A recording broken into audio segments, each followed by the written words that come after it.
يا صباح الخير، كل سنة وانتم طيبين. معانا اسعار حلاوة المولد العبد. اول حاجة القشطة ب37 جنيه، واللي بالبندق ب42. وبعد كده معانا القشطة اللي هي بالزبيب برضو ب37 جنيه. وفي بقى 3 اقراص مشكل ب55 جنيه. انا كاتبالكوا كل الاسعار زي ما موجودة في العبد بالظبط.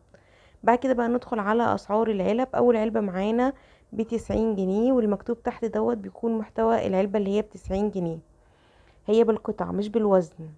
تاني علبة معانا ب130 جنيه. يبقى أرخص علبة معانا اللي هي ب90. وبرضو اللي ب130 جنيه دي أنا سايبة لكم مكوناتها مكتوبة تحت. تالت علبة معانا ب190 جنيه. وكل العلب عند العبد يا جماعة بالقطعة مش بالوزن، وبيكون كاتب تفاصيل كل علبة تحت سعرها بالظبط. رابع علبة معانا سعرها 300 جنيه، ومكتوب تحت كل تفاصيلها كل محتوياتها ايه. وبعد كده دي العلبة اللي هي ب400 جنيه. في بعد كده هنطلع لفئة اعلى شوية. وبعد كده في معانا علبة اكبر شوية ب540 جنيه سعرها، لونها اخضر ومكتوب تحت برضو كل محتوياتها ايه.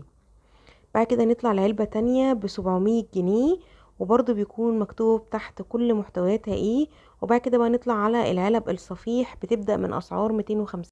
علبة اسمها علبة مولد بايتس دي ب250 جنيه. دي مناسبة اكتر مثلا لو حد خاطب وعايز يروح لخطيبته.